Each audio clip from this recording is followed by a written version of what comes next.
Hello my dear students, आज के video में हम आपके लिए लेके आए हैं क्लास 10th आईसीएसई का पहला चैप्टर जो कि केमिस्ट्री से बिलोंग करता है, जिसका नाम है आपका पीरियोडिक टेबल। तो टाइम वेस्ट किए बिना हम स्टार्ट करते हैं आज का चैप्टर। इसमें हमें सबसे पहले क्या पढ़ना है, इस चैप्टर को पढ़ने से पहले हम डिस्कस करेंगे सबसे पहले एलिमेंट्स के बारे में। तो आपको बेटा पता होना चाहिए कि हमारे जो केमिस्ट्री में हम दो वर्ड बहुत ज़्यादा सुनते हैं, एक तो एलिमेंट और दूसरा कंपाउंड, और दोनों में क्या अंतर है ये भी हम आपको बताते हैं। तो आप समझिए, element and compound both are the pure substance, याद रखिए। बट अंतर क्या होता है कि जो एलिमेंट होते हैं वो एक ही काइंड के एटम से मिलके बने होते हैं, जबकि जो कंपाउंड है उसमें दो या दो से ज़्यादा एलिमेंट्स के एटम्स होते हैं। जैसे फॉर एग्जाम्पल हम बात करें वाटर की, तो वाटर क्या होगा, एक आपका कंपाउंड है जिसमें आपके दो एलिमेंट हैं, कौन है, हाइड्रोजन और ऑक्सीजन, ठीक है। बट अगर हाइड्रोजन और ऑक्सीजन की सेपरेटली बात करें कि ये दोनों जो हैं वो आपके क्या होंगे बेटा, एलिमेंट होंगे जी, आपको याद रखना है जी, क्या है आपका कंपाउंड। चलिए इसके अंदर थोड़ा सा हम पढ़ते हैं कि जो आपके एलिमेंट हैं, हमने बता दिया वो एक ही काइंड के एटम से मिलके बना होता है, और इसके अंदर हम थोड़ा समझेंगे कि एटम क्या होता है। तो इस एटम के बारे में थोड़ा समझने से पहले हम यहाँ जाएंगे, तो आपको ये समझना है कि जो एटम होता है उसमें तीन मेन पार्ट आपको नज़र आते हैं। आपने पढ़ा होगा कि कौन कौन से तीन मेन पार्ट हैं, एक है इलेक्ट्रॉन, एक है प्रोटॉन, एक है न्यूट्रॉन। इन्हें हम सब एटॉमिक पार्टिकल्स भी बोलते हैं, और इनके बारे में थोड़ा सा और स्टडी करते हैं कि कई बार इस क्या होता है 10th आईसीएसई में एमसीक्यूज वगैरह आते हैं। आपने और भी बोर्ड एग्जाम्स देखे होंगे, उनमें भी एमसीक्यूज आते हैं और पूछ लिया जाता है कि डिस्कवरी ऑफ इलेक्ट्रॉन बताइए कि इलेक्ट्रॉन की डिस्कवरी किसने की, प्रोटॉन की किसने की और न्यूट्रॉन की किसने की। तो इसके लिए हम क्या करेंगे, इनके हम थोड़ा सा आपको नाम लिख दे रहे हैं। जो इलेक्ट्रॉन है, इलेक्ट्रॉन की जो डिस्कवरी की थी वो किसने की थी, जे थॉमसन ने की थी, है ना। और जबकि प्रोटॉन का जो नाम जाता है वो किसके लिए जाता है, गोल्डस्टीन के लिए जाता है। और आपका जो न्यूट्रॉन है वो जेम्स चैडविक, है ना। तो ये आपको जरूर याद रखना है कि इलेक्ट्रॉन की डिस्कवरी जे थॉमसन ने की थी, प्रोटॉन की गोल्डस्टीन ने की थी, और न्यूट्रॉन की जो डिस्कवरी है वो आपका किसके द्वारा की गई है, वो की गई है जेम्स चैडविक के द्वारा। थोड़ा सा बेटा यहाँ पे भी समझेंगे कि जो एक इलेक्ट्रॉन पे जो चार्ज होता है वो आपने सुना होगा, वो होता है -1.6 इंटू 10⁻⁻19 कूलम, जबकि प्रोटॉन पर सेम चार्ज होता है बट अपोजिट साइन को लेके चलते हैं। यहाँ पे लिखेंगे +1.6 10⁻⁻19 कूलम, और न्यूटन पर किसी भी प्रकार का चार्ज नहीं होता। और एक पर्टिकुलर जो एटम होता है बेटा, उसमें जितने नंबर ऑफ इलेक्ट्रॉन होते हैं, मीन्स इसमें हम एक पॉइंट लिख सकते हैं, नंबर ऑफ इलेक्ट्रॉन जो होते हैं इसमें वो किसके बराबर होते हैं, नंबर ऑफ प्रोटॉन्स के बराबर, है ना। इसीलिए हम कह सकते हैं कि जो एक एटम होता है वो क्या होता है, इलेक्ट्रिकली न्यूट्रल होता है। और एक एटम में सिर्फ दो पार्ट होते हैं, आपको दो पार्टों के बारे में समझना है, एक होता है न्यूक्लियस और एक होता है आउटर स्पेस। हम बात करेंगे न्यूक्लियस कहाँ है और आउटर स्पेस कहाँ है। तो अगर हम यहाँ पे बात करें थोड़ा सा, यहाँ देखिए कि जो एटम है वो लाइक ऐसा दिखता है, देखते हैं, जिसके अंदर ये वाला जो पार्ट है वो न्यूक्लियस है, जिसमें आप देखते हैं प्रोटॉन और न्यूट्रॉन होते हैं, और जो ये आउटर स्पेस है उसमें क्या होता है, इलेक्ट्रॉन होता है, जो कि अपने अपने एनर्जी लेवल के अकॉर्डिंग न्यूक्लियस के चारों ओर घूमते रहते हैं। और इस एनर्जी लेवल को हम ऑर्बिट नाम देते हैं, ऑर्बिट, या कहीं पर हम इसे सेल भी बोलते हैं, या इसी को हम क्या बोलते हैं, एनर्जी लेवल बोलते हैं, एनर्जी लेवल भी बोलते हैं, ठीक है। तो इस चीज़ का हमें विशेष ध्यान देना है।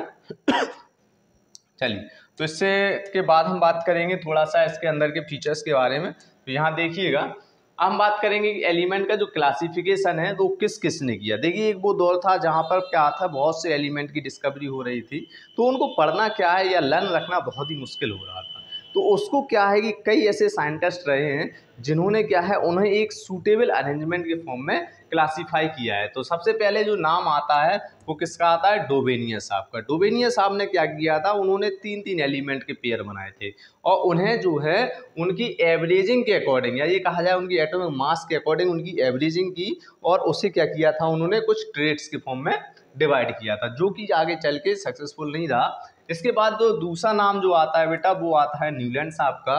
जो न्यूलैंड साहब थे, इन्होंने क्या किया था, उन्होंने जो है एक म्यूजिकल नोट्स के अकॉर्डिंग, जिसे हम बोलते हैं सारे गामा पादा नीसा, तो क्या है हम इसमें देख रहे हैं कि हर जो 8वां एलिमेंट है वो कहीं ना कहीं पहले एलिमेंट की तरह सिमिलर प्रॉपर्टी शो करता है।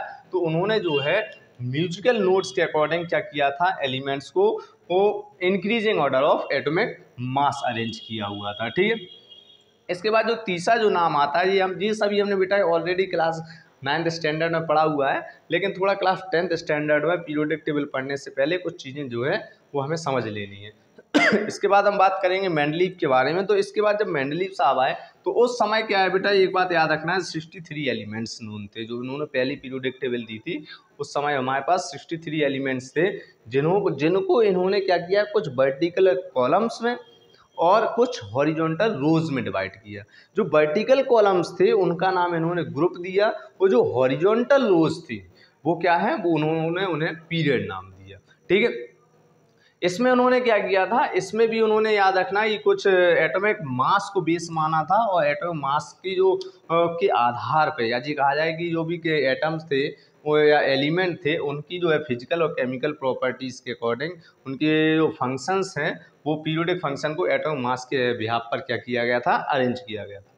इसके बाद हम बात करेंगे, इसमें कुछ डिफेक्ट्स बाद में निकल के आए, जब बहुत ज़्यादा नए नए एलिमेंट्स की डिस्कवरी हुई, तो जो है मेंडलीव के द्वारा भी उनको जगह देना क्या है, मुश्किल हो गया।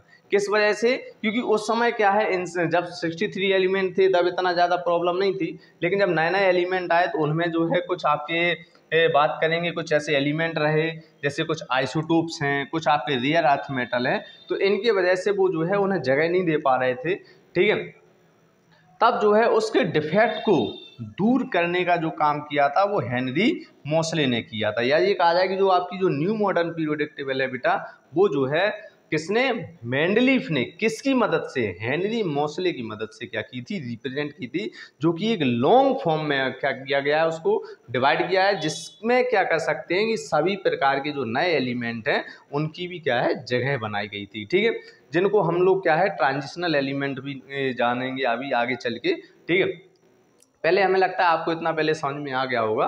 और इसके बाद हम बात करेंगे जो मॉडर्न पीरियोडिक टेबल है उसमें जो अरेंजमेंट था, जो भी पीरियोडिक फंक्शन का अरेंजमेंट था वो क्या था, एटॉमिक नंबर के बिहाफ पर दिया गया था। अच्छा, पहले हम ये समझते हैं इसको पढ़ने से पहले कि एटॉमिक नंबर या एटॉमिक मास होता क्या है। तो आपको ये पता होना चाहिए कि जो आपका एटॉमिक नंबर है इसको हम किससे रिप्रेजेंट करते हैं, जेड से रिप्रेजेंट करते हैं। और एटॉमिक नंबर किसी एलिमेंट का किसके बिहाफ पर डिसाइड किया जाता है, या फिर तो आप नंबर ऑफ इलेक्ट्रॉन देख लीजिए, या फिर आप क्या कीजिए, नंबर ऑफ प्रोटॉन देख लीजिए। मैं ऐसा क्यों कह रहा हूँ कि नंबर ऑफ इलेक्ट्रॉन या नंबर ऑफ प्रोटॉन, क्योंकि अभी मैंने आपको बताया कि जो एक एटम होता है वो इलेक्ट्रिकली बेटा कैसा होता है, न्यूट्रल होता है। मींस उसमें जितने नंबर ऑफ इलेक्ट्रॉन होते हैं उतने ही नंबर ऑफ प्रोटॉन होते हैं, तो हम दोनों में से किसी एक को कंसिडर कर सकते हैं। चलिए, इसके बाद हम बात करेंगे मॉडर्न जो पीरियोडिक टेबल है वो क्या है, आपका एक एक्सटेंडेड फॉर्म है, जिसमें आपको दो चीज़ें देखना है। एक देखना है आपको पीरियड के बारे में, और दूसरा देखना है आपको ग्रुप्स के बारे में।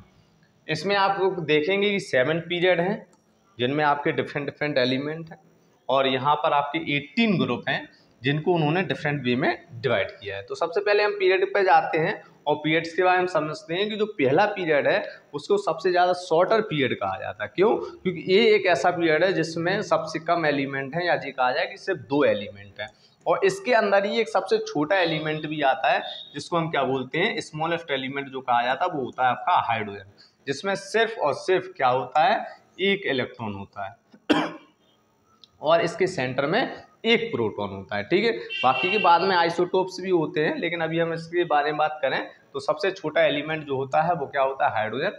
ठीक है, जिसमें एक डुप्लेट सेल होती है, और वो भी उसकी क्या होती है, इनकम्प्लीट होती है, जिसमें 1 इलेक्ट्रॉन होता है।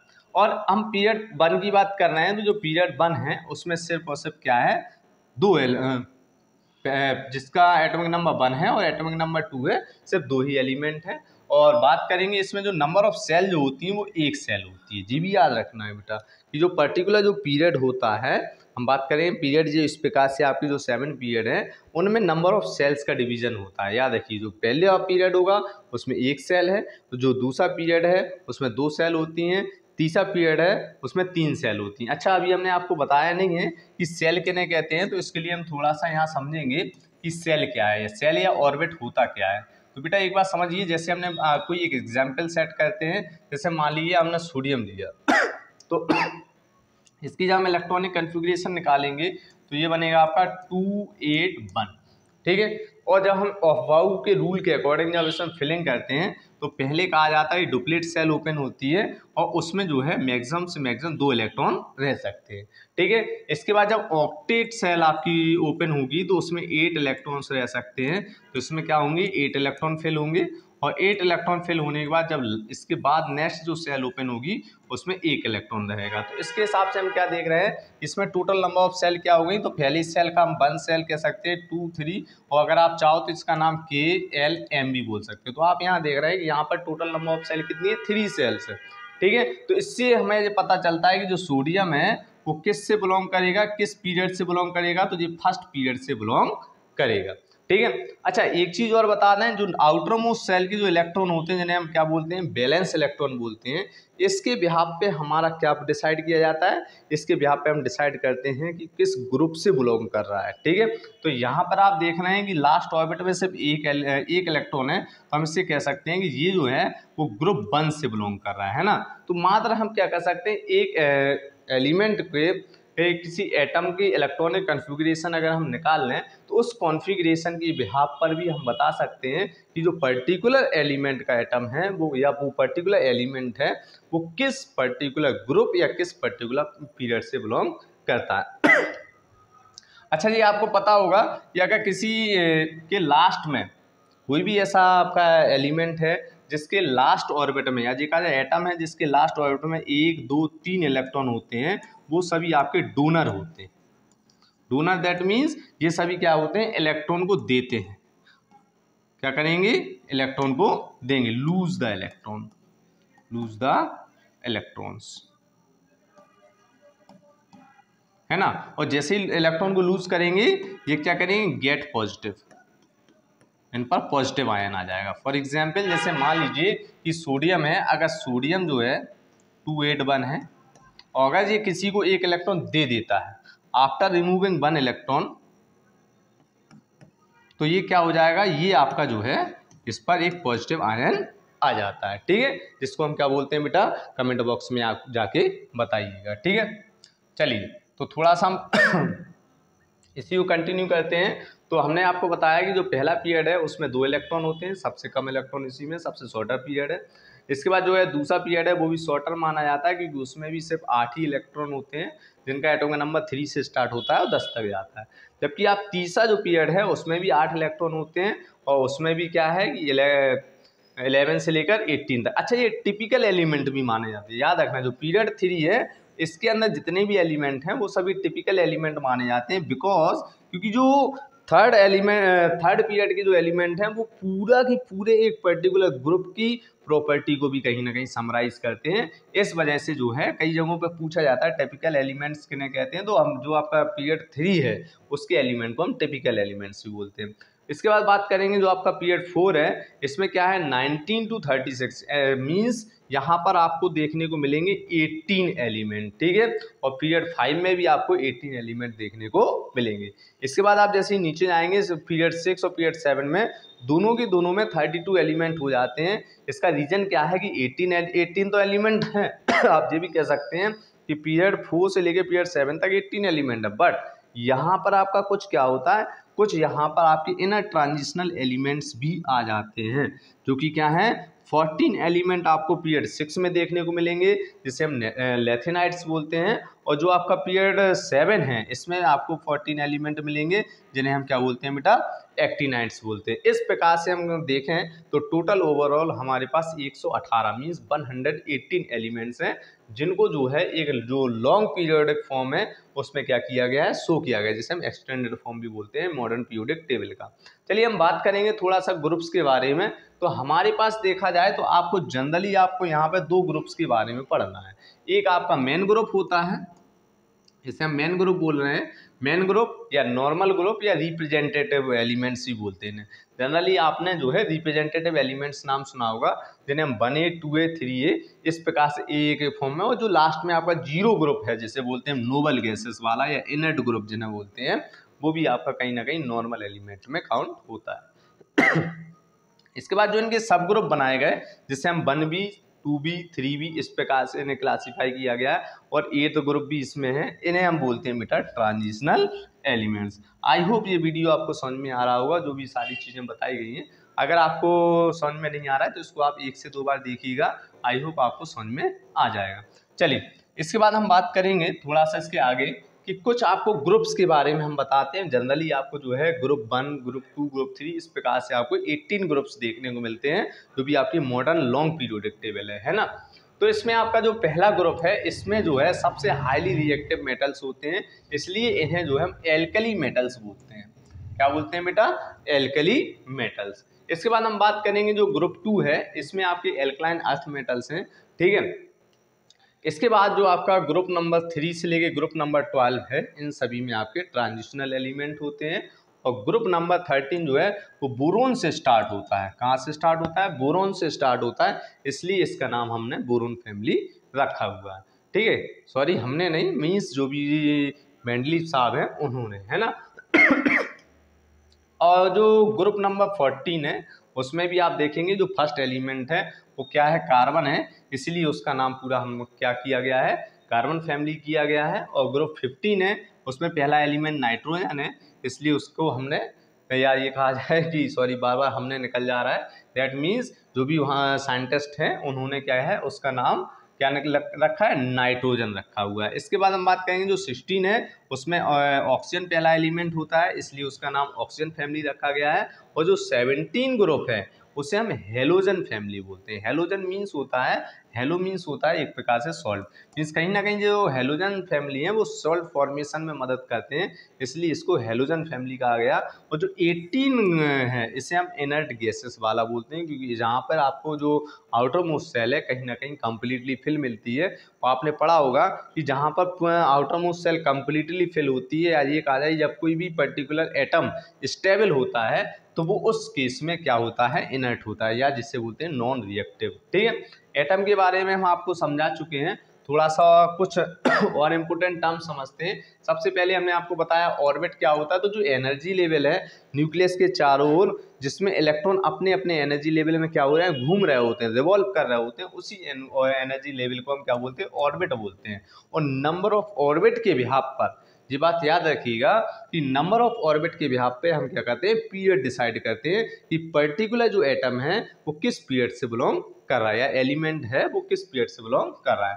बात करेंगे बैलेंसी। तो बैलेंसी क्या होता है? Valency that means combining capacity बोल सकते हैं, कि कोई भी पर्टिकुलर एलिमेंट कितने नंबर ऑफ इलेक्ट्रॉन गेन कर सकता है या लूज कर सकता है। इसको और अच्छे से डिटेल में समझने के लिए हम थोड़ा सा यहाँ आते हैं।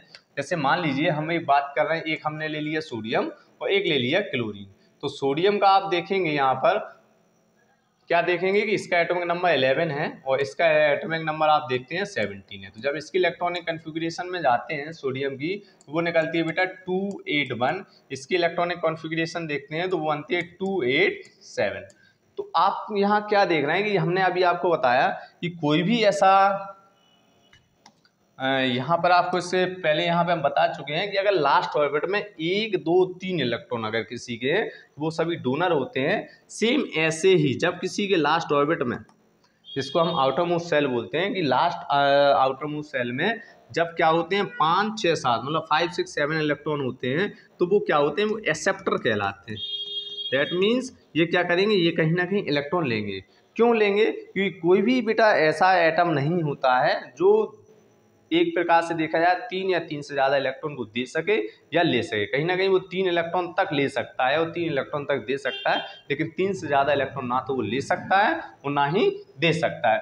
ठीक है, तो इन्हें जो है हमने किस कैटेगरी में रखा गया है? इन्हें रखा गया है बेटा डोनर कैटेगरी में। ये इलेक्ट्रॉन लूज करेंगे और ये इलेक्ट्रॉन गेन करेंगे, और इसके दौरान वो क्या करेंगे? कहीं ना कहीं अपनी सेल को कंप्लीट करेंगे, है ना, जिसे हम ऑक्टेव रूल के अकॉर्डिंग देखते हैं। ठीक है, ऑक्टेव रूल क्या कहता है कि कैसे भी करके उसे अपने आउटर मोस्ट सेल में 8 इलेक्ट्रॉन बनाने होते हैं। तो तो ये क्या करेगा, जब सोडियम अपना एक इलेक्ट्रॉन इसको दे देगा तो आप यहाँ देखोगे कि सोडियम पे क्या आ जाता है, 1 पॉजिटिव आयन आ जाता है और क्लोरीन पे क्या होता है, 1 नेगेटिव आयन आ जाता है। ठीक है, ठीक है। इसे हम कैटायन और इसे एनायन बोलते हैं। और जब ये दोनों एक दूसरे कॉन्टेक्ट में आते हैं, सोडियम और क्लोरीन, अपोजिट चार्जेस होने के वजह से इनके बीच में क्या होता है, एक फोर्स वर्क करने लगता है जिसे हम इलेक्ट्रोस्टैटिक फोर्स बोलते हैं। क्या बोलते हैं, इलेक्ट्रोस्टैटिक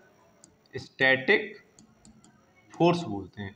ठीक है, जिसके वजह से यहाँ पे क्या होता है, एक बॉन्ड बनता है जिसको हम बोल देते हैं बेटा, यहाँ पे जो बॉन्ड बनता है बहुत ही स्ट्रॉन्ग बॉन्ड बनता है, जो कि क्योंकि ये इसके अपोजिट आयन की वजह से बना हुआ है, इसको हम बोलते हैं बेटा आयनिक बॉन्ड।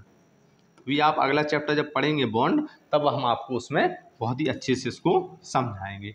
ठीक है, चलिए और देखते हैं इसमें अगर कुछ और है तो आपको हम बता दिए। बैलेंसी क्या है, तो बैलेंसी कंबाइनिंग कैपेसिटी है, कितने इलेक्ट्रॉन ले सकता है या कितने इलेक्ट्रॉन दे सकता है। एक और वर्ड आता है बैलेंस इलेक्ट्रॉन, कई जगहों पे आप लोगों ने सुना होगा। तो number of electron present in outermost shell, मतलब किसी भी एलिमेंट के आउटर मोस्ट सेल में जितने नंबर ऑफ इलेक्ट्रॉन होते हैं उन्हें हम बैलेंस इलेक्ट्रॉन बोलते हैं। आई होप ये वीडियो आपको अच्छा लगा होगा। अगर आप इसी प्रकार के और वीडियोस चाहते हैं तो आप कमेंट बॉक्स में बिल्कुल बताइए, हम आपके 10th ICSE के लिए इससे भी बेहतर वीडियोस आपके लिए लाते रहेंगे बेटा। Thank you.